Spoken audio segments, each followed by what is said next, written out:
This is from Biafra's Got Talent. We are letting Biafrans know the reason why we should remember those who gave their lives for us, those who died, that we may live. You died to end my suffering. You died fighting for my freedom. Your blood is the seed of redemption. You are my inspiration. The deed no wrong with them, military shots at them. 67 to 70, we remember them. 2016, 38 May, memory still lives in our mind till today. Wonder why they refuse to publicize the genocide. The world media turn blind eyes to our plight. It's time to arise, land of the rising sun. Let's rise one more time, let's rise. Yo, we will never forget our fallen heroes, those who gave their life for us. Onitsha massacre, Ifocha massacre, Aba massacre. We remember you. Alright. Tell them I can't tell me. Remember when me tell you say I can't tell me. Yeah, I remember that one that called us a Bruce Mero. But the way you go like a Papa Nuku. But them way Boniro, me tell you what I look pandi, what pandi Samiro, me tell you what I day. For we just fall and the rest of man, I tell you what I do. Me know that you come, me tell them I want to promise you something today. We must fight together, no retreat and no surrender. We must hold them down till the end of time.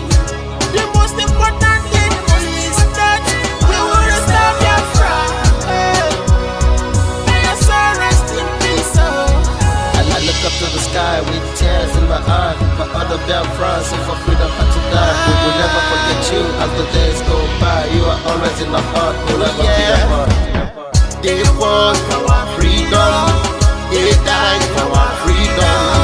They fought the Nigerian soldiers in the war front, without food, without guns, for our freedom, for our life, for our own good, for our children. We love them, our heroes, we want them. My heart bleeds when I saw them slain. Where will I be now if not then? They will remain indelible in my heart forever, forever, forever, and ever, and ever, and ever. We serve in your plantation, and the way you paid us back with your bloody starvation. We play in our history that the death of my people is a mystery. No going back to get to a victory. I had a voice now call for vengeance. I never get bombed, I'ma blow like a vengeance. Yo, we will never forget our fallen heroes, those who gave their life for us.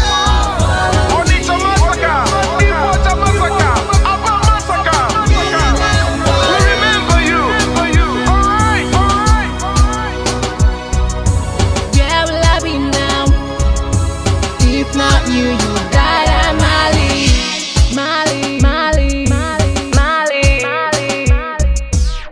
They were starved to death because of our freedom, and they paid the debt for our freedom. Flag high for those that died in the genocide, fighting for you and I. There is pain in the heart, we bleeding inside, tears in the eyes, so I'm following you. This is for my fallen heroes. Give them a motivation, people. It's like I'm looking at myself in the mirror. Cause we to be a cast, I need to be a nurse. If we did not retire, They paid the ultimate price. They died for the freedom of unborn child. We live for the legacy.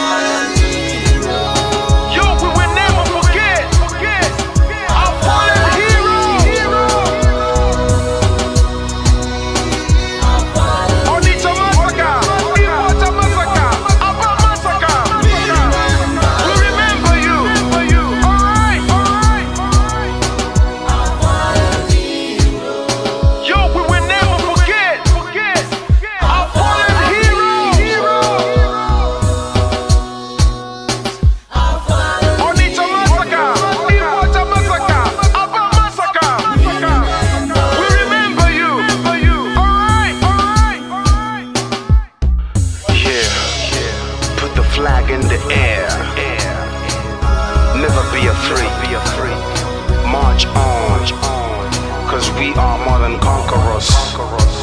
Yeah, you know what it is. It's like I'm looking at myself in We the must mirror. revenge, and we must stand to represent who we are.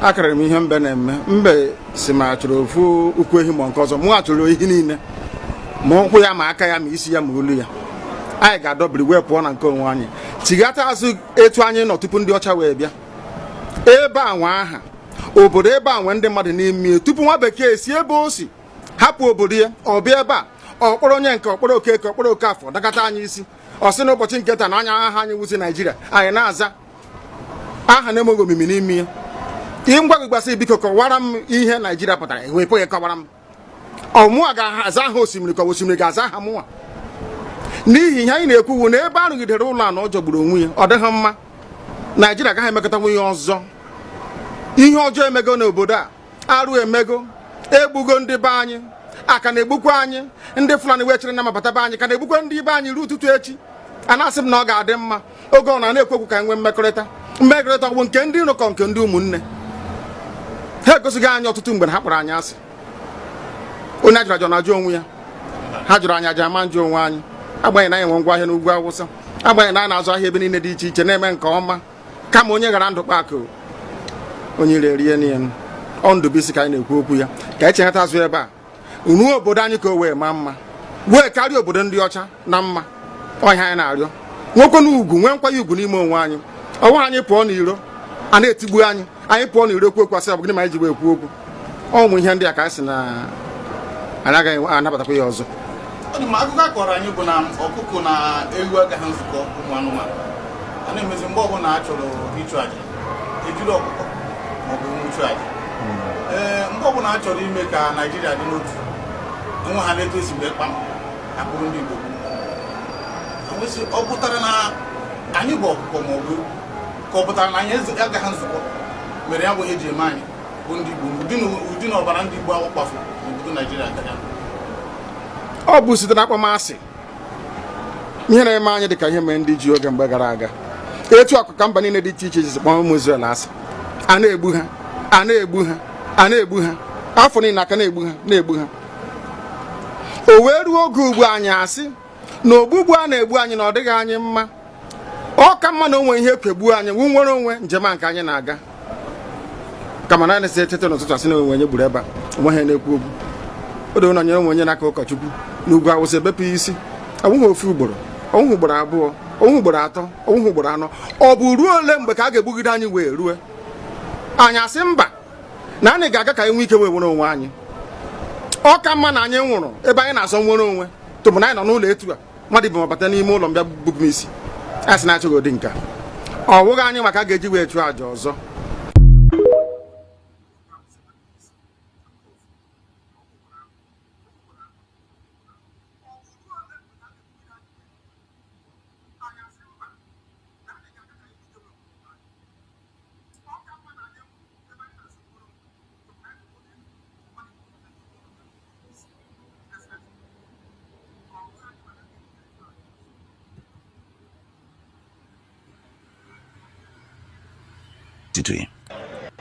onye si na ya ga-ata anyị ahụhụ ma ọ bụ na anyị ife arụsị anyị wee na-efe arụsị mgbe were iwe gị na ọmụma gị wee bịa leta anyị ụmụ anyị wee na-anwụsị ụfọdụ nọ n'ụzọ ije ha anaghị alọta ụlọ ọzọ nne na nna wee na-ata ahụhụ wee na-ata ikikere eze nwaanyị konye ka ọ gaa ubi gaa rụọ ọrụ Fulani chiri ehi bata ebe ala gị n'iyi okwu ebepụ ya isi anyị bụ ka anyị kpọpụ onye nwe anyị n'ugwu Awụsa ahụ ejide anyị wee gbuo ihe ọ bụ anyị mara aka n'ime ha si maka ha aga n'ihu elekwa ọdụ ụgbọ mmiri n'igwe ọcha bụ ememiri ọhịa nke dị na Kalaba otu aka ahụ anyị na-ala nsọ ebe Biafra ebe ndị kọstọm sokwenye anyị n'etiti anyị anọghị n'ime mmiri kama kọstọm jiri ebe niile ha wee na-ata anyị ahụhụ anyị kwuo ekosịpụta anyị ka kpọchie anyị kwuo ekosịpụta anyị ka gbagbuo anyị onye nwe anyị na Chineke na nke bi n'igwe ọ bụ ụzọ dị anya ka isi na-ekwu ndị iro anyị anya wee karịa ndị nke gị agwa anyị bụ ụmụ Chineke akọba anyị ka anyị na-aza akọba anyị na-aza Ikechukwu akọba anyị na-aza amara Chineke akọba anyị na-aza Chisom akọba anyị na-aza Chisoba nna nke dị nsọ onye ime eluigwe dịka otu onye obi na anyị bụ ụmụ gị bịa ka iwe zọpụta anyị bịa ka iwe napụta anyị n'aka ọjọọ ihe bịa ka iwe lụọrọ anyị ọgụ bịa ka iwe dịtụ ozu ọ bụ ọkọwa mgbe e milere Goliath Chineke nna nke igwe ruo ememiri Fero site otu a mee ka Fero ka ọ guzo n'ihu ụmụ ndị anyị ga-ebi ka o wee taa akọkwa igiri ụtọ ọzọ ị ga na-edu anyị n'ụzọ niile nke ezi omume ọ bụla adịghị na anyị na-aga ndagwurugwu onyinye ọnwụ ọ bụbụ nwa bụ ekele eluigwe n'ụwa nwunye ọbụla kere gị nweghị mmalite nweghị ọgwụgwụ kama anyị onwe anyị gwa anọkwa ahụ ofu ụbọchị anyị ga-anwụ n'ezie kama ma akpọ na okwu gị na-anọgide ego mgbe ebighị ebi ọ bụ ya mere anyị ji were gị n'anya isi anyị wee na-asị nna nke dị nsọ bịa ka iwe gosi anyị Biafra na ndụ na-abụghị n'ọnwụ bịa ka iwe mee ka ebe gị na amara gị wee kpuchiri anyị ka ugwe bịa ka iwe zọpụta ndị nke gị bịa ka iwe mee ka Biafra wee bịa ka anyị na-ewetụta na nsọpụrụ na ịja mma site n'aha gị onye bụ Chukwu nke abịa ma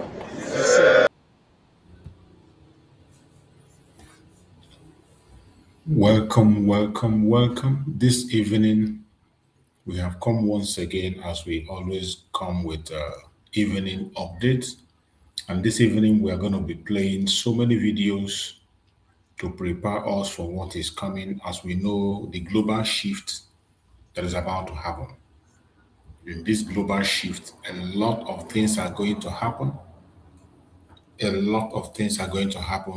we will continue to bring you updates. We have to prepare ourselves and refresh our mind what the Biafran people have suffered and continue to suffer.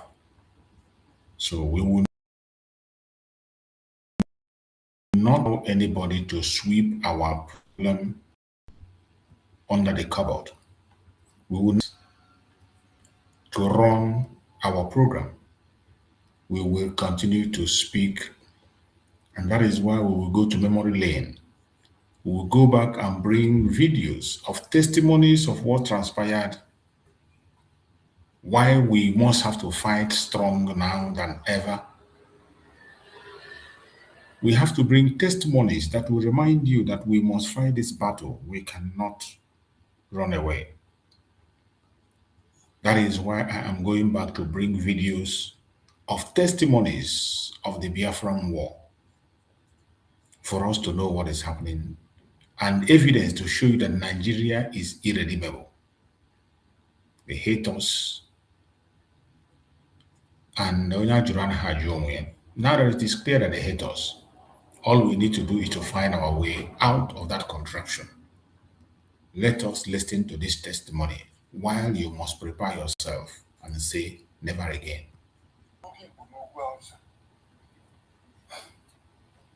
My dad was 67 March. So my mom was going to Port Harcourt. We took in Menuru Street, number 15 Menuru Street. So like I said, railway station go to Port Harcourt. I can't train was sugar so well. No more train out, so last year, I might even met in the man near. So, wherefore, that first coach, that exit, wherefore a headless man, who never police a man, who can look, who police an issue. So, I can't look at now, where the jack and you are in a broad like a now. Whenever I try to train of 1 hour. What I can't want boy, 5 years old, it would be like an apple, who people now. What's all kinds of all I know, like me, we're only the 2 1 more. But as you said, what at that point, we don't want to come there. Now, I've been a coca. One morning, I don't know to put a if we go. I come so see by coca. Well, maybe I some or someone about someone or Stasha. said for the announcer or we call one in English. All I went down said that now, we have given and not on that he couldn't guarantee their safety indefinitely. I'm quoting you. As a result of which, okay, they never free and safe passage back to it better. Yes. Free and safe passage together and was free.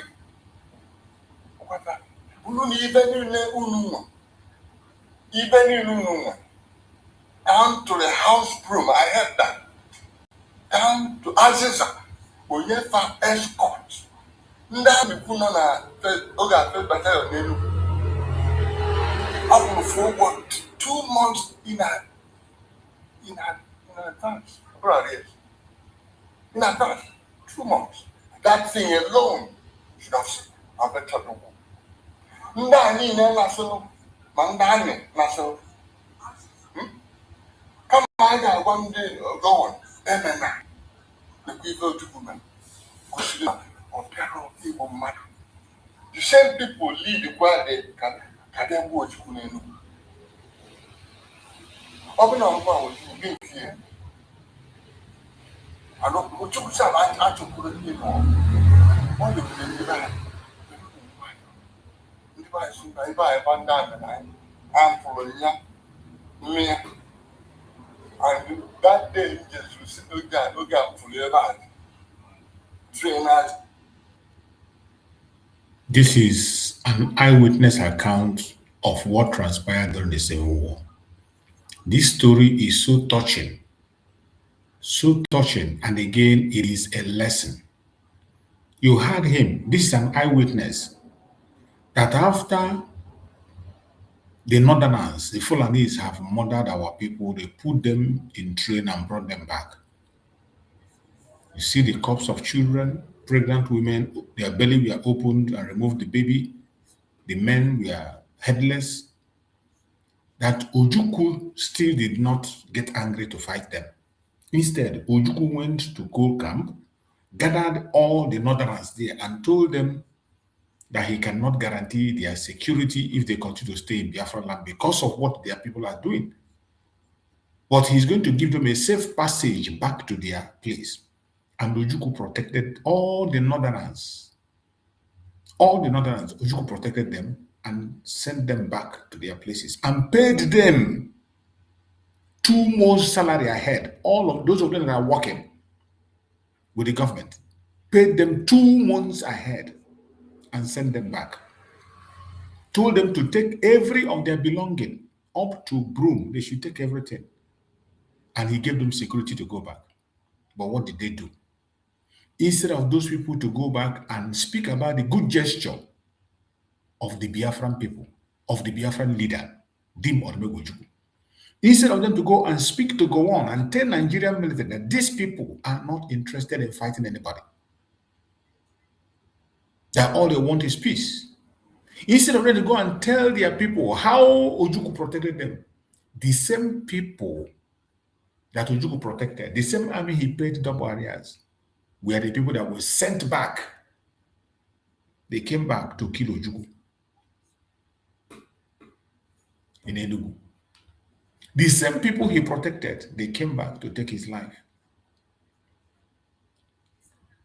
That is to show you, no matter what you do for these people, you can't please them. No matter what you do, you cannot please them. You see why every one of us must wake up? You see why every one of us must prepare? That this hatred is not just ordinary. We must the same of us must prepare and get ready. This is not a joke. This is not for fun. We must pay attention. We are dealing with unrepentant people. They are unrepentant. They will do anything they can to take our life at its slightest opportunity. That is why I'm bringing this story to remind They you. did not mention Biafra or the Igbo people as part of the genocide. They mentioned Cambodia. This is an explanation that Biafra was never remembered as a genocide, even with all the deaths that were recorded. It is sad. But the hatred and the tribal politics you are seeing today, I want you to see where it started.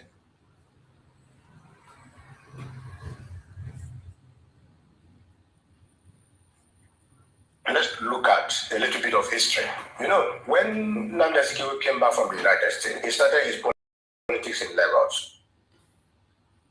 Let's look at a little bit of history. You know, when Nnamdi Azikiwe came back from the United States, he started his politics in Lagos. He gained ground a lot and actually controlled the politics in Lagos. Then when Awolowo came back from the United Kingdom, Awolowo was looking for a foothold, what to lean on, how to form his base, and he brought in tribalism in politics. He now told the Yorubas, why should any woman come and be this and be that? And that was how tribalism started in politics in Nigeria. Then that 1951 debacle in the Western House, where Zik was going to be the premier of Western Region. But overnight, there was cross-carpet and he lost out. That done. Remember then, in 1949, an Hausa man was elected the mayor of Enugu. The mayor of Enugu. An Hausa man was elected in Onitsha for Onitsha province as the representative in the House of Chiefs. A Yoruba man was elected in Port Harcourt as the mayor of Port Harcourt. His deputy was Maki Adiboma. So things were going very well. Then recently,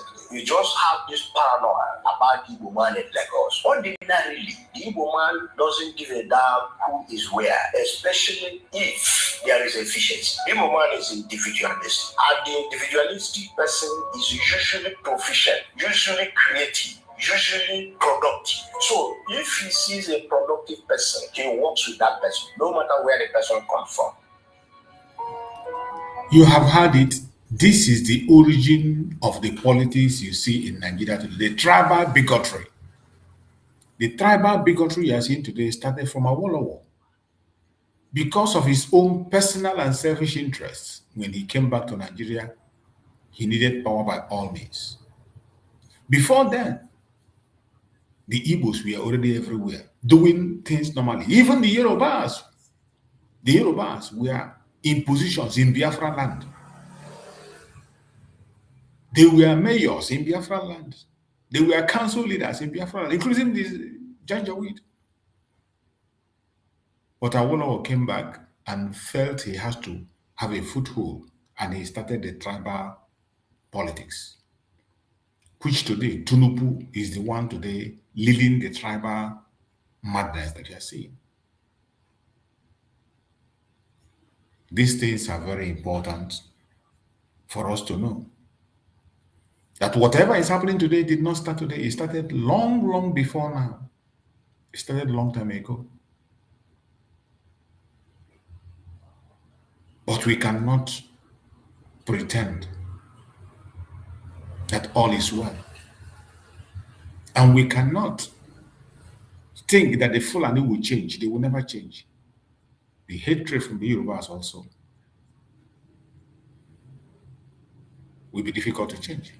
Nigeria is not one. There is chaos everywhere. Betrayal between the Yorubas and the Fulanis. Between the Yorubas and the Igbos. The whole tribe, no one trusts each other. There is no trust in Nigeria. Nigeria is not one, has never been one, and will never be one.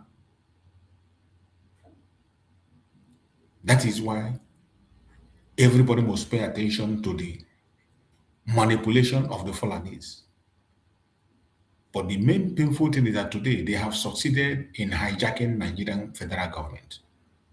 And they are the ones sponsoring the terrorists by themselves. And as they are sponsoring terrorists, they are trying to push Sharia by force.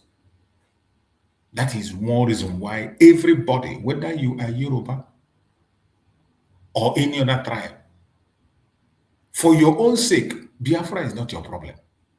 The Fulanis have an agenda, and the agenda is to Islamize Nigeria with their own kind of terrorism. And they are going to do it, whether you like it, whether you don't like it. If you think they're going to stop, think again. They will definitely do it. The only thing that will stop them is when we walk out of this zoological republic. I want us to hear this testimony from a military man. Maybe when you hear from a military man, you might understand that we are not joking. It is true. Nigerian governments have proven to us that they are in charge of terrorism in Nigeria. They are in charge of terrorism in Nigeria. And this is why terrorists will continue to kidnap innocent citizens, terrorize the whole country, killing our soldiers. And at the end of the day, they will be invited for peace talk. Tomorrow, they will still come out and contest for politics. And they will definitely become the president of the country. This is why terrorism and banditry have become the side jobs of the politicians. And they are all doing it and succeeding because the security agencies are not doing the needful, and the politicians are also not doing the needful, because I don't see a country like this where terrorists are forgiven, but freedom fighters are trapped in jail. What's the meaning of that? They will still come out and say they won't get peace talk, and both the security agencies and the politicians will be posing and taking pictures with them. Posing and taking pictures with them. Where is your conscience, Nigerian government? Where is your conscience? You can see it. The person that is speaking is a military man, an insider. So when we say Nigerian government is a terrorist government and they are the ones sponsoring the insecurity, some of you think we are making it up. That is why it is important we begin to play videos of confession of people who were in there. The people who were inside there. So it is not just about us. It is not about us at all. The people who were inside there. That is why when we see these videos, we bring it and we play it. So that you wouldn't say you didn't know. The Fulani have been planning these things for a long time. And the funny thing that Yorubas think that it is just about us. It is not only the Igbos. Even the Mazin Nanikano told the Yorubas that this very lion you are feeding will come back to hunt you. And they thought it was a joke today. They didn't listen from what Afonja did to them. Many of you remember the story of Afonja. Let us listen to this. You hear what the Fulanis did to the Yoruba, and today, Tunubu is dragging them into that again. And without Balu Godeni, they would have been ruling us the way they did in northern part of Nigeria. The Hausas were conquered. So when we now talk about Hausa Fulani, there's nothing like that. But because they were conquered by the Fulani at that time, that's why the Fulani is now the Emma. Most of the places like you have Emma of Kano, you have Emma of Sokoto. They are Fulanis. They are not the real owner of them. They tried to Yoruba land, but our forefathers, Balu Goderi, suppressed the insurrection of the Fulani at the Battle of Osu in 1840. But they captured the law in Yoruba land. Yes, they captured it through deception. You see, they betrayed Afaja. Afaja trusted him because they projected themselves with their religion, and he allowed them. He accommodated these people. He accommodated them because he thought, well, maybe they will bring peace to the land, but they had a ulterior motive. So, through his trust in the people of the Fulani extracts, they betrayed him and he took it on from the Yorubas. Did Afonja betray Yoruba land? It may appear so. It may appear so, actually, because of what transpired between Alaafin Oyo and Afonja. There was an issue between Alaafin Oyo and Afonja. That can appear from the Yorubas. Trust in the Fulanis. Let me declare independence from Alaafin, and that amount to betrayal. He paid with his life for that betrayal. He trusted Ali. He trusted Ali totally. Ali put himself in service. He became a priest to Afanja himself. So Afanja did not make use of his own army anymore. There was alliance in Yoruba land, including the Gogo, the Onikoyo of Ikoyi. They all form alliance to fight him. But Afanja now relied on the soldiers of the Fulani. So they betrayed him because they have their own motive. And Afanja was not careful. The betrayer, and Allah only put a curse on him because he was the one that brought about the death of Allah. And so because of that betrayer, he put a curse on him before he committed suicide. After Oyo was besieged, led by Afanja. So now, Abdel now put a curse on Afanja before he died. And so that curse now came to pass when Fulani betrayed him and killed him.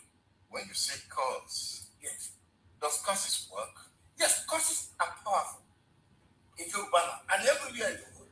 This was a leader. This was their life himself. He was empowered by all the Yorubas as a descendant of Udua, the progenitor of the Yorubas. So he was the one that was sitting on the throne. That's how he, and his cause was effective, very powerful. It was not ordinary cause. It was a spiritual cause. And it affected Africa. It affected Africa, and to some extent, all Yorubas. Balogun Odenilo can also be said to be connected to the fight around that axis at that time. Balogun Odenilo sat under Afanja before, when he was in Ilori, before he came to Ibadan. Balogun Odenilo was born in Ilori. So he was part of the Afanja army before he migrated to Ibadan. But he stayed in some places before he reached Ibadan, like Urukmana, like Iran. He stayed in those places. He helped to fortify the place before he eventually came to Ibadan. So his exposure to the Fulanis in Ilorin was what he needed at the time the Oshobo war started. Exactly. He fought with them.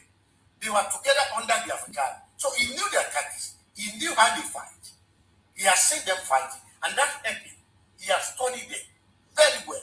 He knew the weapon they use, the way they fight, the formation of battle. So he knew them very well. He knew when to attack them. That's why he attacked them during the night. Now, Odenilo reigned at the same time when Oluyole was reigning. Oluyole was the passion. Oluyole was the passion. In other words, he was the head overall. Whereas Balogun Odenilo was the Balogun at that time, next to Oluyole. Now, in the book, yes, it seems they had cordial relationship. Very, very cordial relationship. Very, very cordial. In fact, Odenilo helped me. Odenilo was in Ibadan before Oluyole. This is to showcase to you the manipulation of the Fulani. Fulani did not start manipulating today, but unfortunately, the Yorubas did not learn their lesson. Today, Yorubas are still dancing into the hand of the Fulanis. They have not learned their lesson. Tinubu is dragging the Yorubas to the Fulanis again for slaughter, and it is happening. Look at what is happening in Kwara State today. The same Ilorin that Afonja gave to the Fulani. Go and look at what is happening today. They are trying to take it over, and blood is spilling in that place. And some of them, they fail to understand that they even have more problem than we, the Biafrans. They fail to understand they have more serious problem than we, the Biafrans. And some of them think that they can stop Biafra. Nothing can stop Biafra. Nigeria will break up, whether you like it or not. And it is not just only the Biafra that are saying it. Even other people, even the Yorubas, they know that Nigeria is going to break up. Some of them that are sincere to themselves, they say it. No matter the lie they push here and there, they know it will break up. I want you to watch this. As they continue to put their lie, we will continue to bring out updates. The Igbos miscalculated at some point in the history of Nigeria, No. Well, as far as the war was concerned, it was a miscalculation. The war was not necessary. They shouldn't have gone to war. Maybe have provoked people had no choice but to go to war. They had no choice other than to fight to defend it, to defend the humanity. I supported Ojukwu 1,000%. You are pushed to the wall. They had to fight. They had to create their own country. The person that is speaking is a Yoruba man. A Yoruba man is the one talking, telling you that at that time we had no choice. Just like every other person said, every testimony we had from people who were there said, Ojukwu himself was fighting reluctantly. You saw I played a testimony of the man who said how Ojukwu secured them, the Northerners, and sent them back peacefully. And still yet, that did not touch the heart of the Northerners. It did not touch the heart of Gowon. They still unleashed on us to destroy us and took the life of almost 5 million people. Even with our good gesture. And if you were to, what will you do? This is a Yoruba man telling you that even if it is him, he will do the same thing. He's telling that he supported the action of Ojukwu. A Yoruba man is saying that he supports what Ojukwu did because we had no option. The same way today, we don't have any option except to get out of Nigeria. And we will do everything to get out. I supported Ojukwu 1,000%. You are pushed to the wall. They have to fight. They have to create their own country by fire, by force. Do you think there should be Biafra? Of course. Of course. Of course. Why did I go and visit my Segu's mother? Why did I go to the east for my honeymoon? Why did I go to Lagos or go to somewhere else to do my honeymoon after marriage? You went to the house of Chinua Achebe? I went to Chinua Achebe in Nsukka University. I spent a night there. I went to Masi, the author, what's his name now? He was president of this movement. He lived somewhere close to Enugu. You know, I went to see him. I spent a night there. Will Biafra come? It will come. I mean, Nigeria is going to break up. Nobody can do anything about it. Nobody. Why are you so certain? Because I know it will happen. No country operated the way Nigeria has been operated can survive. It's not possible. All the rogues who are running the country down, who are doing all sorts of things they are doing now, will pass away. They will not be there forever. Did you hear that? The message was clear that Biafra is going to come. It does all this propaganda they are doing, all this maga. At the end of the day, just like Master Simon Eber said, everything will end on the round table. Everything will end on the round table. But I wish that our Yoruba brothers, some of them, can have reason and know that we are not their problem. Our Yoruba brothers should know that Biafrans are not their problem. They are facing more challenges. And they are even at risk more than us. But some of them are not paying attention. There are some of them that Tinubu is still deceiving. And they think we are their problem. For us, we are prepared. Biafrans are very prepared. All their propaganda and blackmail of Nigeria has been decimated. We want to be free. They brought a propaganda, they say we are landlocked. They preach it every time. They bring one propaganda, one lie, and they preach it, and people begin to believe it. The same way people believe the Igbo coup. Even Igbos believe that Igbo coup. That was why Ohanese and Igbo came together and they were planning to go and beg. God forbid. Ohanese was planning to go and beg the Fulani for something we did not do because they believed that Igbos caused the war when it was not an Igbo coup. They preach and say we are landlocked, that we don't have access to the sea, we are landlocked, which was a lie that had been debunked on several occasions. They say we are landlocked. Buhari say we are a dot in the circle. All this is to make us Be afraid of fighting for our freedom. That is why today you see some people jumping city boys. Anyone they talk, anyone they push them, they go. Because they believe that we can stand on our own. We can stand on our own and we are not landlocked. Only the Igbo section are only our only, even if you say only Igbo area, the place where you have the Igbos, we are not landlocked. And I want to play this video to remind you of our position, to show you that we are not landlocked. Because that is one of the lies they have told for a very long time. And some people begin to believe that lie. We must continue to fight for our rights. The Southeast is not landlocked. Actually, the Southeast has the deepest and the shortest access to the Atlantic Ocean. Did you hear that? All of Nigeria. Did you hear that? Since after the Biafran War of survival, the Igbo have been hit with a barrage of lies and propaganda, concerning our access to the ocean. Yes. And in a condescending but rather popular phrase, our detractors say that the Southeast or Igbo is landlocked. But is Igbo landlocked? The answer is no. Igbo is not. Igbo land is not landlocked. And like I said earlier, we have one of the deepest access to the ocean.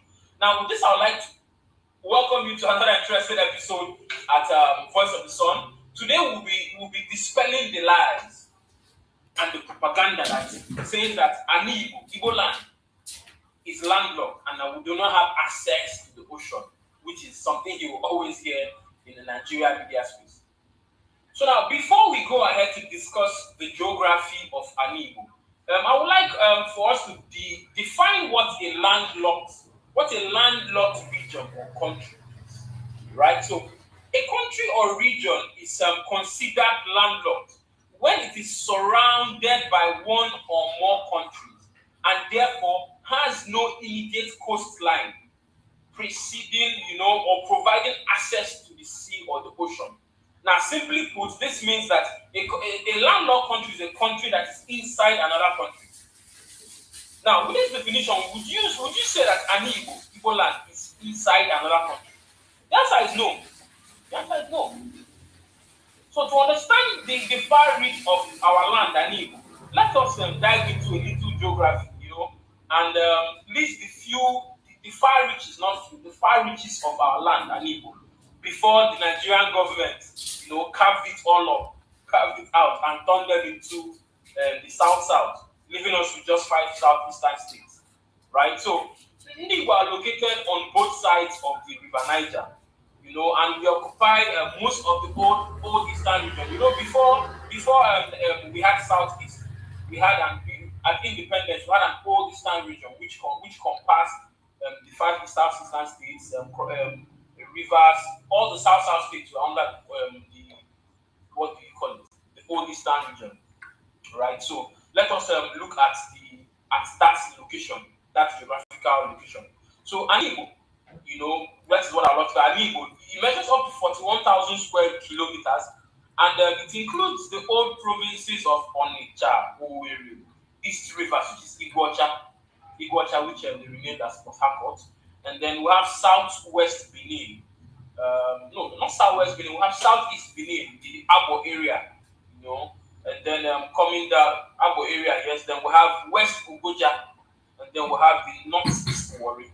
All of these are the areas that you will find all around the south, the whole eastern Nigeria, right? So now a detailed study of Igbo will show you that. So now I'm going into the rivers, the waterways, the tributaries we have in Igbo. Now, a detailed study of our topography would show you that Abia State, Keta, Imo State, Anambra have some of the shortest distances, tributaries leading to the Atlantic Ocean. We have the Azumini or Azumiri in Abia State. We have Imo River. We have Omambala, which is River Niger. Then we have Oguta Lake in Imo State. We have Oseakwa River in Ihiala, Anambra State, which actually terminates in the southeast end of the Atlantic Ocean. And then these rivers I mentioned above, they all have short, very, very short navigational paths to the Atlantic Ocean. And geographically, they have far shorter distances. If you measure the distance, it is not measured in nautical miles. From land to the sea, measured in nautical miles. But the nautical miles of these rivers, they are shorter than that of Calabar, Port Harcourt, Ibaka seaport, to the Atlantic Ocean. One of my lights have gone up, but we must continue. So yeah. So the Azumini River in Abia State and the Imo River are basically 15 to 30 nautical miles to the beachhead of the Atlantic Ocean. Keep this in mind. The Azumini in Abia and the Imo River are 15 to 30 nautical miles to the beachhead of the Atlantic Ocean. And then we have the Obuaku River in Abia State, which is 25 nautical miles. 25 nautical miles to the Atlantic Ocean from the confluence of the Azumini River and the Imo River. Where the Azumini River and the Imo River meets, there you find the Obuaku River, and it has 25 nautical miles to the Atlantic Ocean. And then we have the Osakwa River in Iyala, which I mentioned earlier, which is just a mere 18 nautical miles to the Atlantic Ocean, and it has a depth of 65 feet, making it the deepest waterway to the Atlantic Ocean, the deepest natural waterway to the Atlantic Ocean in Nigeria as a whole. Other waterways, other seaports might be deep, but they were dredged. This one is 65 feet deep. Osakwa River in here, Anambra State. Deep in Nigeria, naturally. Right? So, and then we have Osemoto in Oguta. The pronunciation is what I'm trying to get. I've not been there before. It's spelled Osemoto, Osemoto in Oguta. It has 18 nautical miles to the Atlantic Ocean. Right? So to understand why I said we have the shortest and the closest and the deepest waterways to the Atlantic Ocean, let us compare these rivers I mentioned above now in Anibu to the seaports in Nigeria. So the Port Harcourt seaport was dredged up to 50 miles to the Atlantic Ocean through the Bonny River. 50. On a seaport was dredged up to 60 miles to the Atlantic Ocean. The Calabar seaport was dredged 45 miles, nautical miles. When I say miles, nautical miles, 45 nautical miles to the Atlantic Ocean. Ibaka seaport is 30 nautical miles to the Atlantic Ocean. This one comes closer to what we have in Anibu. One is small, little, right? 30 nautical miles to the Atlantic Ocean. And then the Lagos seaport, the seaports in Lagos, were dredged 50 nautical miles to the Atlantic Ocean. So that this means that the water in the current southeast region below, have fewer nautical miles and are closer to the Atlantic Ocean than the Onne, Calabar, Ibaka, Lagos, and Port Harcourt seaports. I want this to sink in so you understand that you have been lied to. Let this sink in. Every other seaport in Nigeria exists today was dredged to get to where they are.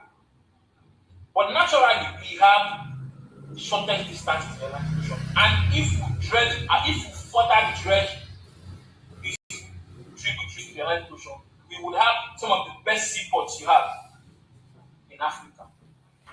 Well, let me just say Nigeria. Alright, so that being said, we move forward. So in 1959 was before our independence in 1960. So you understand where I'm going to. The Osakwa River in Ihiala and the Osemoto in Oguta were marked out to be made seaports. You understand? They were marked out to be made seaports. But the projects were abandoned by the Nigerian government. It is not today they started trying to hinder Igbo progress. They abandoned the projects of the seaport project in Anibu. And even the Admiralty membership license was erased. to confirm what I'm saying, the African Development Bank has a report on this particular project. You can go search. I think I will find the report. It will be in an article we'll publish for this video, so you see it there. So that being said, so let us get to how did we indeed. Now, before I even get to how we lost our lands as indeed, I want you to try and wrap your head around all I have said. An Igbo is not landlocked. An Igbo is not landlocked. I'm putting this so that it registers in the head of both our people and both our detractors. An Igbo is not landlocked. By distance to the sea, by having multiple access tributaries to the Atlantic Ocean and having one of the deepest waterways in the Atlantic Ocean, we are not landlocked. So let us move forward. Now, how did we lose so much of our lands? How did Indigo of this generation now come to believe that we are landlocked, we don't have access to the sea? How did we get there?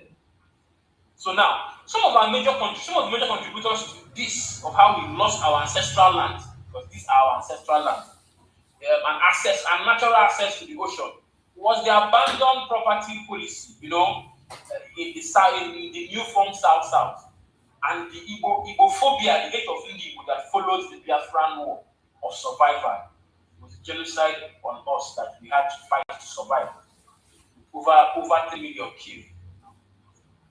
So many of our Igbo brothers, after they started to deny their Igbo-ness and ancestry, you find this a lot in Port Harcourt. You will find it across the Niger among some of our Nyama brothers who now say they're not Igbo. But you bear Igbo names. You find the likes of Rotimi Alechi, Chibike Rotimi Alechi, Wike that say they're not Igbo. You are answering an Igbo name. There was one that was a Nigerian team, somebody will listen, Sunday will listen. Excuse me. Sunday will say he was not an Igbo man. And you know, where is Olisa from? So, but I'm just trying to point to you how some of our Igbo brothers had to deny their Igbo-ness because of the stigma of that Biafran war. So, and then also by 1976, when General Olusegun Obasanjo was the then military president, he used this. There was a Justice Nasir boundary adjustment commission that was created, and they intentionally carved out Igbo territories and carved them into the new fangled or mangled is the word, South. He created the South, which does not exist on the map anywhere in the world. South is not a region that exists anywhere in the world, only in Nigeria. He created this to reduce the political power, the resources, and what have you of Igbo. And he created the South. And that was in 1976, the work of Olusegun Obasanjo and his Justice Nasir boundary adjustment commission. That was when we lost some of our lands, and then going forward, and there are other ways too we lost our lands, but these are the major ones. Now brings us down to the state creation of states and all of that. And over the years, there was no more history. Like after the war, history was erased from Nigerian schools. So without teaching of history, there are certain things you wouldn't know about your history was erased. So Igbo would not even know their ancestry, who their brothers were, how far their lands were. We lost all of this with the stopping of teaching of history. Some of us know these things because we invest time in studying our history. You look at the books you see on the set. You see, I have lots of history books. This is just a few of what I have in my library. And then we have materials online. Lots. If you don't know your history, one day you are gone. You wouldn't know it. A foreigner will come and lie to you that your father killed your mother and you believe it because you don't know your history.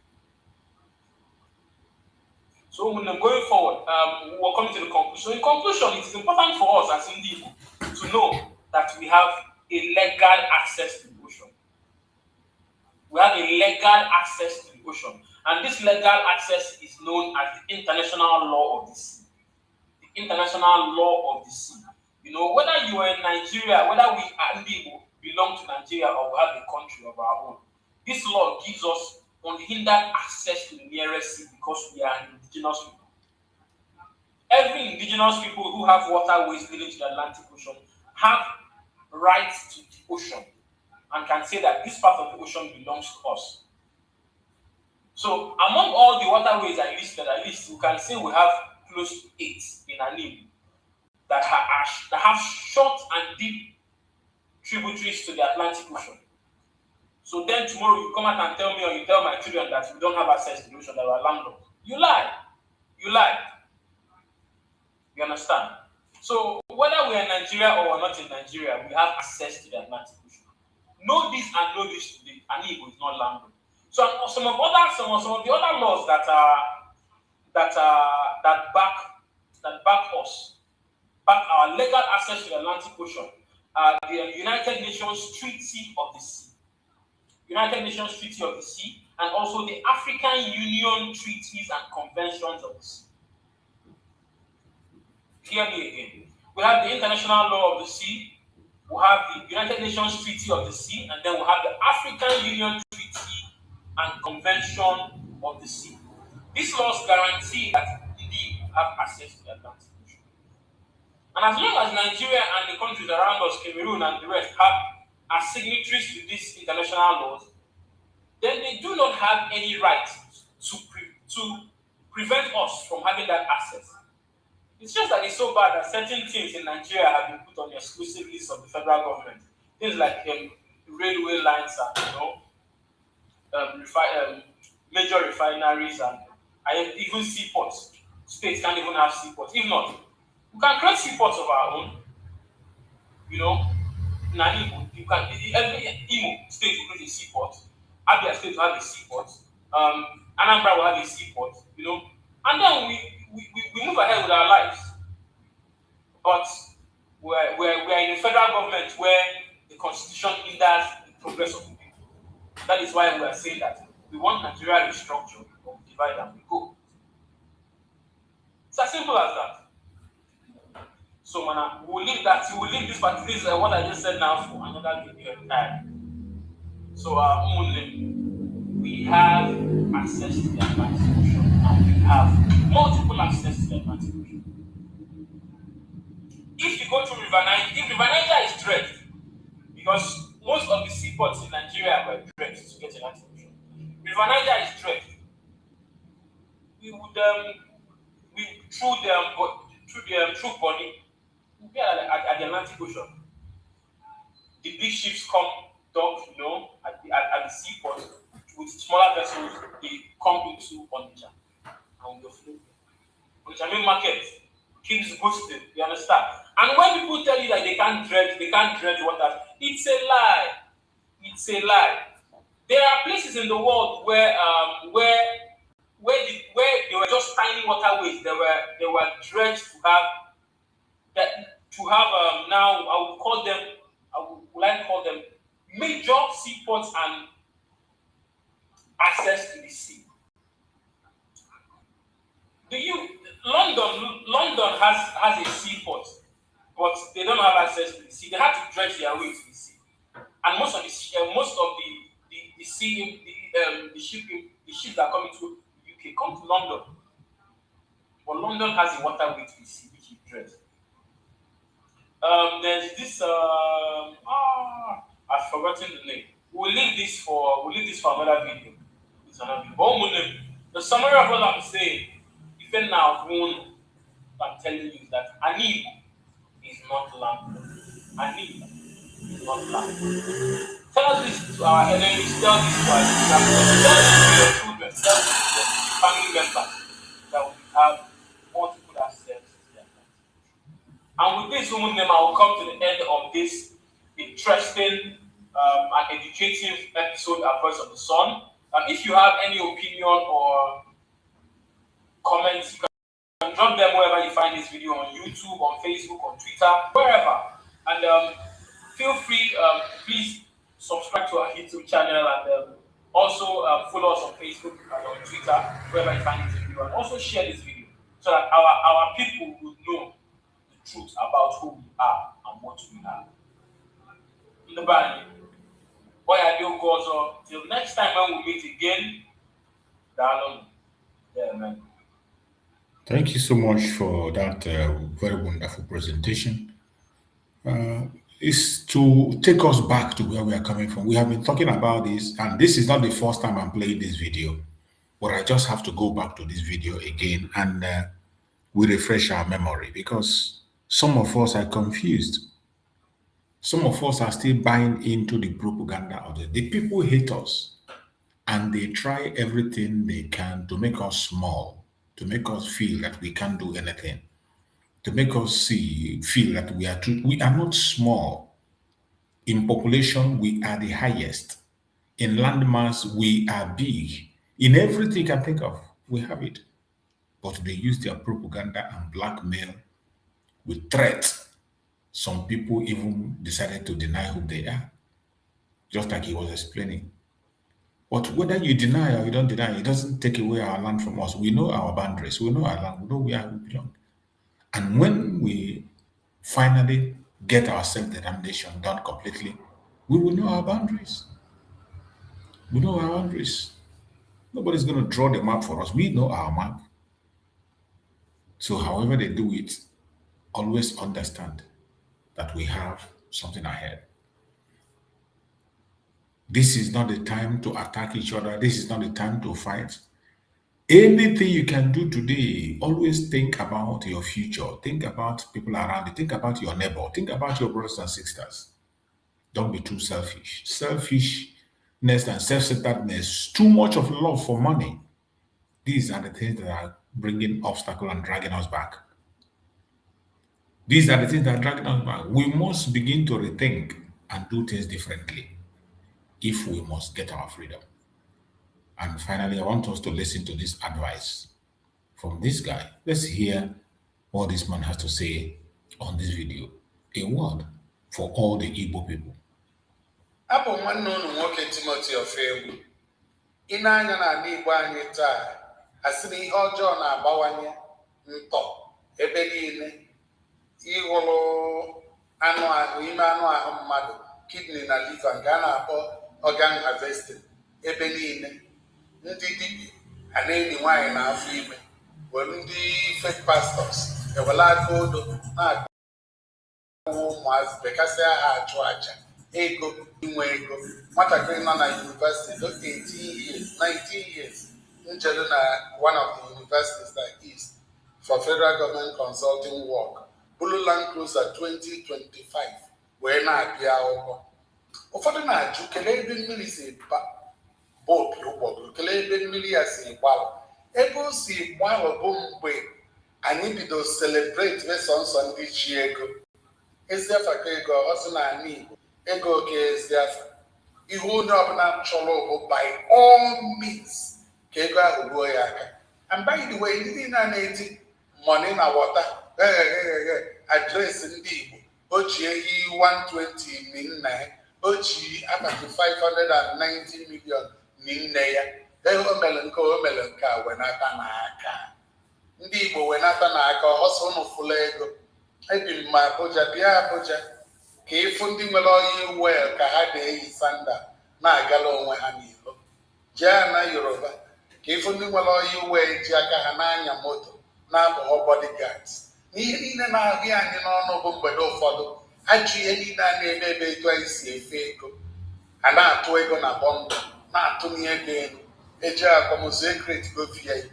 Onwe onye na-eji ama ọnụ dị ide na ọka amala ọdị wine na aṅụlọ na akwamozu nne abati ya ọdụ floating ka abati ya ọbụ gold.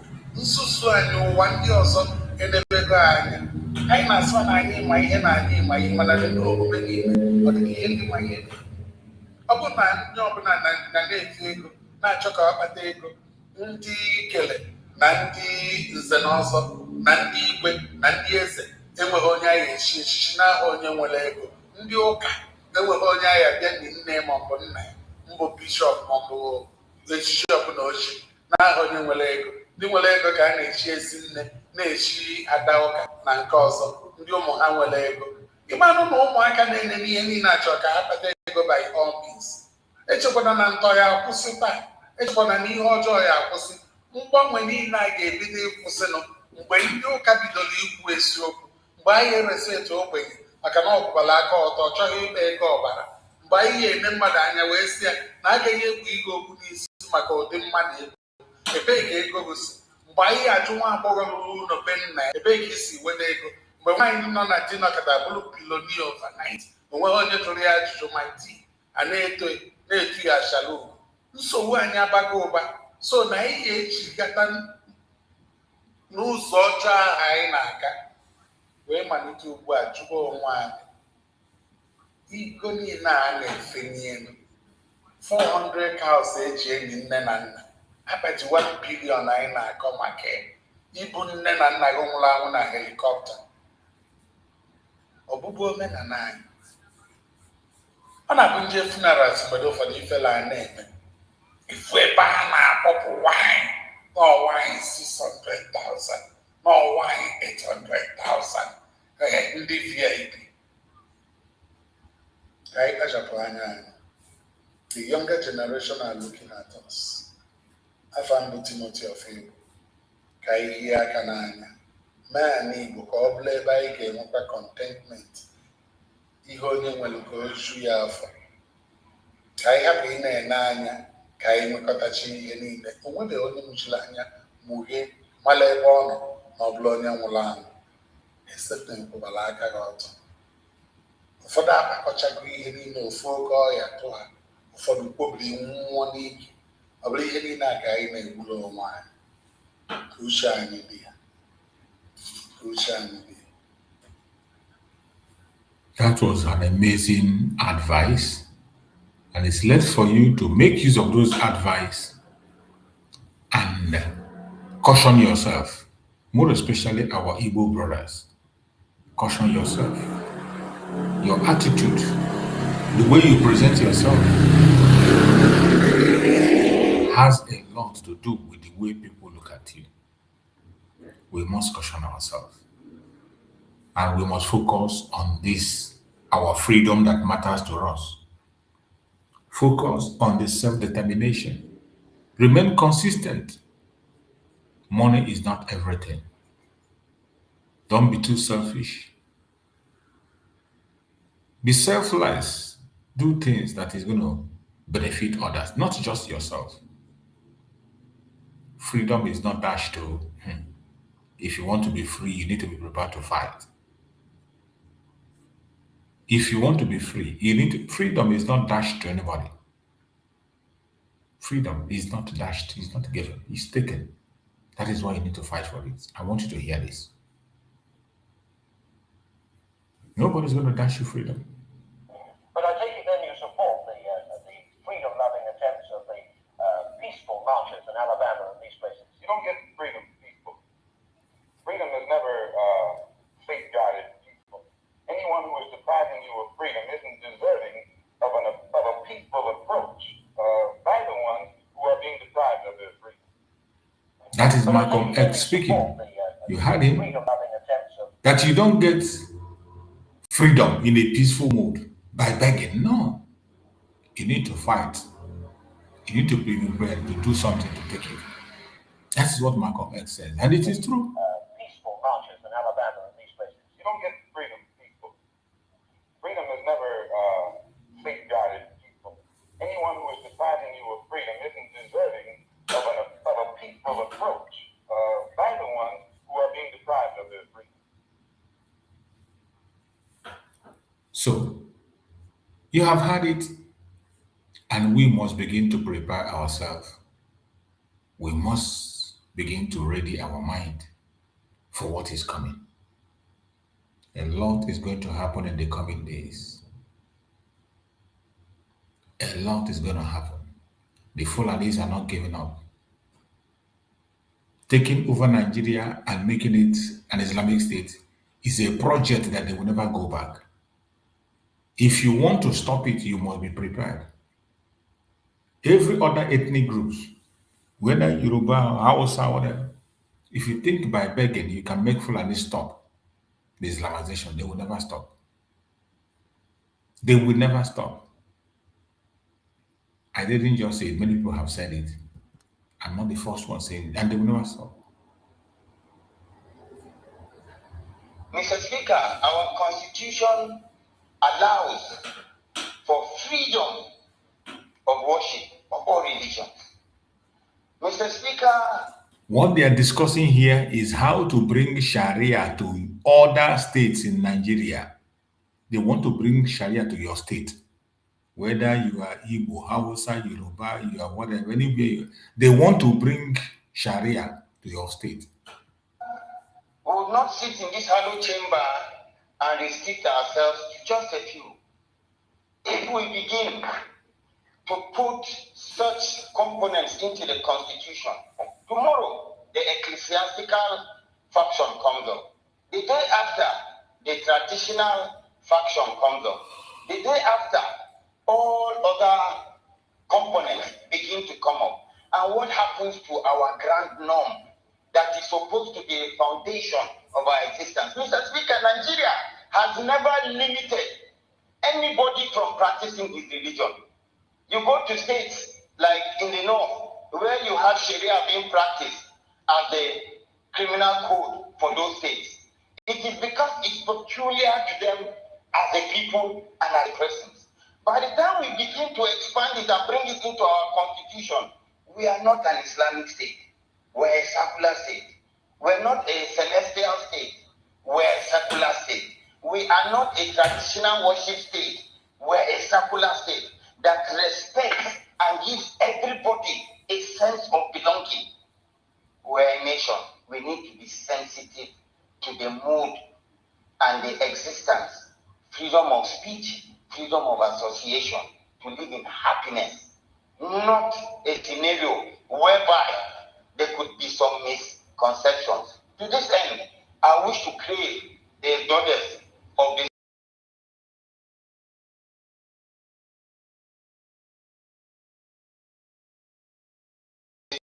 speech and consultation, which is not in tune with norms. But I do not believe it's a legislation that's for secondary. I so submit.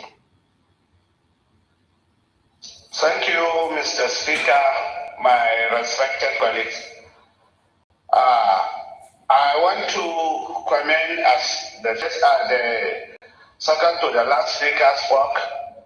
In fact, the bill that was moved by the sponsor, we are supposed to commend him. I agree that Nigeria is a secular state where we have different opinions, traditions, religion, and what have you.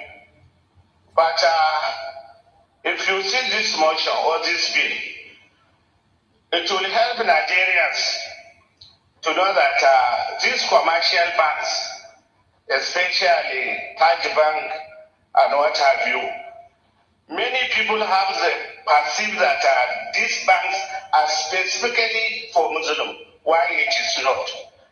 So by expanding this nature, I believe when it is encompasses to everybody, many people will see the benefit of this bill, and I believe in the near future, many people will see that the mover put this in a right direction. Thank you very much. Honorable Queer, and you Queer, I rise to add my voice to this all-important motion for a bill to amend our constitution with respect to the expansion of the description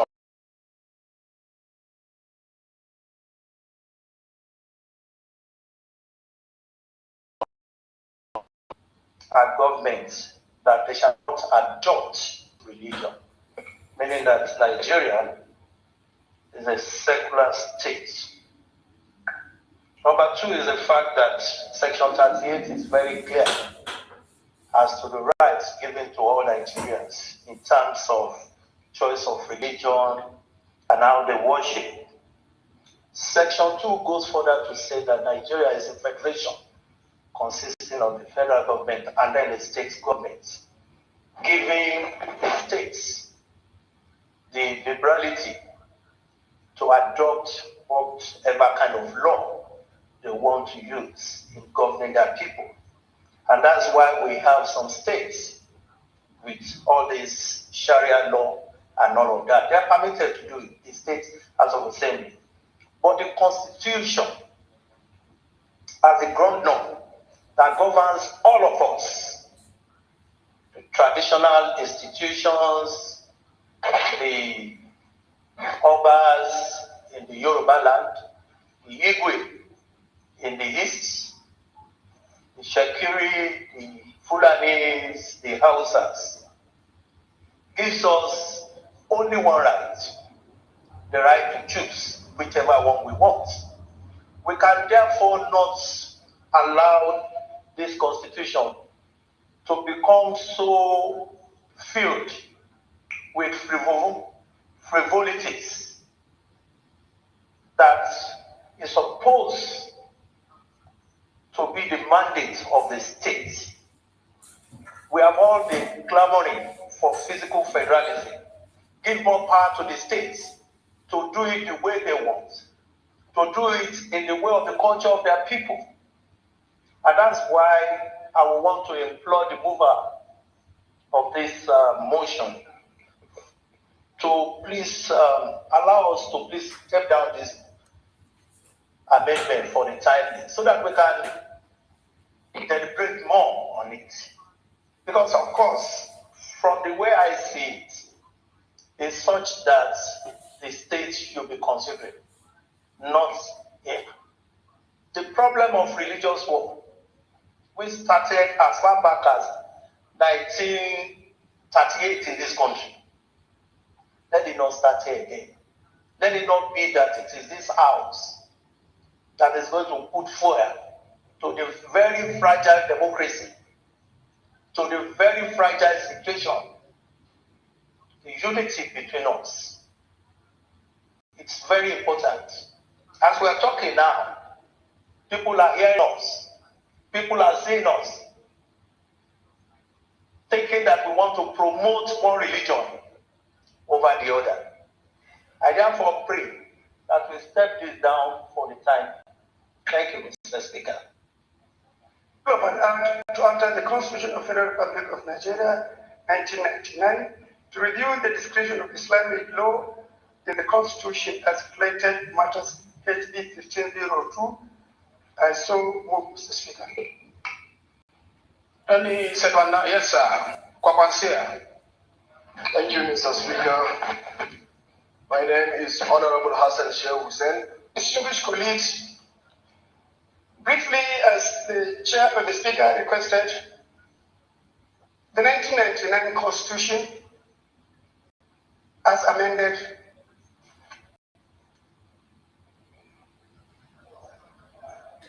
the 1999 Constitution, as amended, Mr. Speaker, provide for a personal Islamic law in the Constitution. The Constitution did not envisage the dynamism and the development coming off in the country. In 2003, the Constitution did not recognize that the Islamic commercial law, Islamic company law, Islamic international law, Islamic public laws. In 2003, Mr. Speaker, Taj Bank came up under the commercial Islamic law. In 2019, another bank came up under the commercial law. That means the Jais Bank, not the Taj Bank. The Jais Bank was in 2004, the Taj Bank came in 2019. Mr. Speaker, sir, if you look at the personal law, it only encompasses marriage, divorce, and the inheritance. Therefore, what I'm requiring is the removal of section, the removal of personal in section 24 of the Constitution, section 262, section 277, and section 288, so that other relevant laws like the public, the commercial law, Islamic commercial law, the Islamic company law, the Islamic international law can have a place in the Constitution.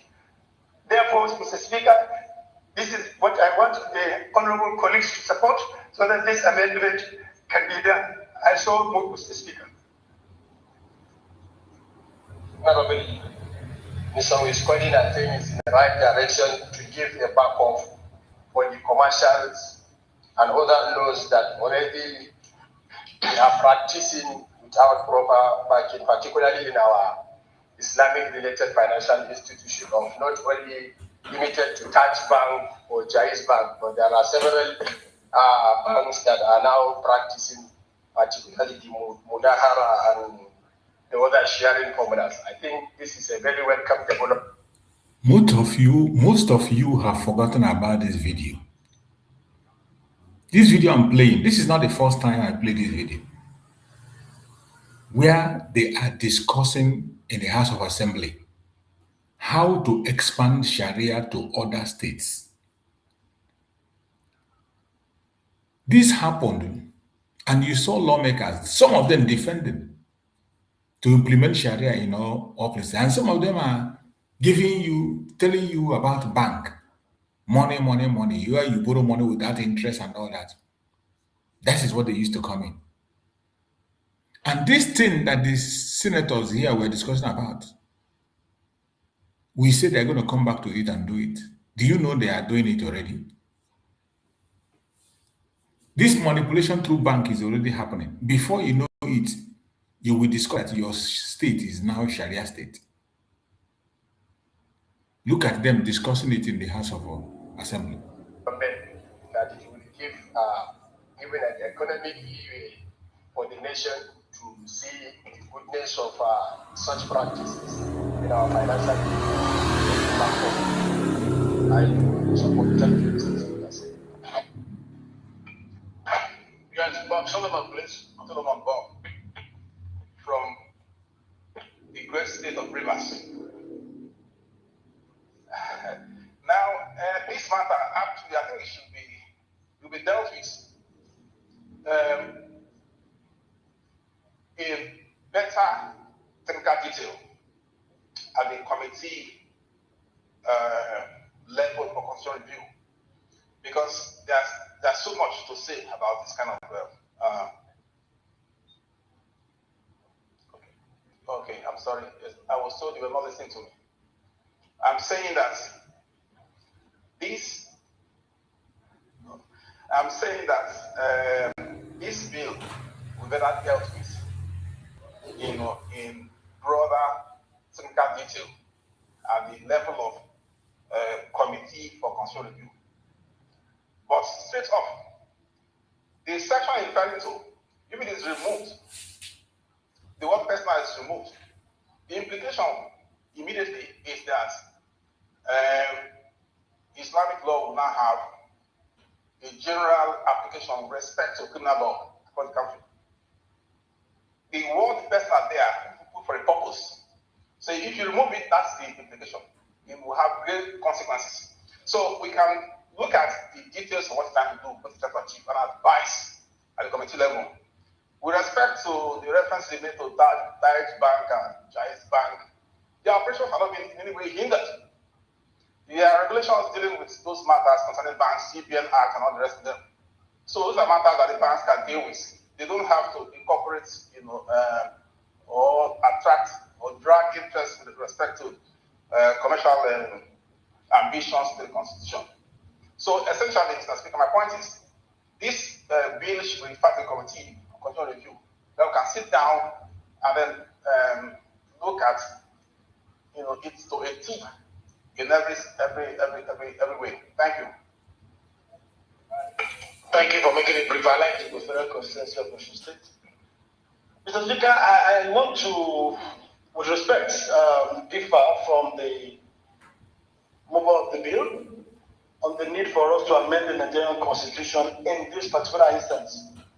And I'm saying this, Mr. Speaker, because as students of history, we all know the issues surrounding the particular section in reference, especially at the various constituent assemblies leading to the 1979 Constitution, the 1989 Constitution that was not promulgated, and now the 1999 Constitution. Mr. Speaker, the drafters of the Nigerian Constitution are very conscious of the secularity of the Nigerian nation, and also very conscious of the sensitive nature of religion. And I remember the 1976 Constitutional Assembly legislative Constitution was very, very contentious on this matter until the then federal military government came in to stop further debate on this matter and took a decision that the application of Islamic laws will only be constrained to personal matters which have to do with the administration of estate and some other issues. Mr. Speaker, we have to be very, very conscious of whatever we do to alter the Nigerian Constitution in a manner that will further widen the divide that we have as a country. And in any case, Mr. Speaker, like my previous colleague said, the matters which my colleague seek to address by this proposal is already covered by existing laws. The Kama law, covers regulation on the issue of finances and allows for its application of Islamic principles on financial transactions. The same thing with the CBN Act, like you already said. And the moment we allow the Constitution to be altered to take care of all manner of interests, we will no longer be in the state where the sanctity of the Constitution is respected, and the intent of the drafters of the Nigerian Constitution via or as regards to the secular nature of the Nigerian nation might be threatened if we allow this to go on. Mr. Speaker, I sincerely think that this bill should not pass on for the second reading for these reasons I've given. Thank you. Thank you. I'm Hakim Kamila Ado, representing Udilgarko Federal Constituency, Kano State. Mr. Speaker, I would like to make it brief to say that while being cautious, but we have to consider, and considering also the divisions we have in this country, we have to consider the ethics, the values, and the interest of the masses. Because we are here in this hollow chamber to represent the Nigerians, and also not to make a religion or a tribe or a community, not to constrain them from practicing something which is their way of life. We all know that Nigeria comprises of so many religions and also tribes and communities. But these religious matters, we consider it as a way of life, not just a mere religion. So considering the ethics and the values and the interest of the masses, not looking at the division or being cautious of what this will cost, Mr. Speaker, I think this bill is supposed to pass for the second reading. In my opinion, Mr. Speaker, we need to come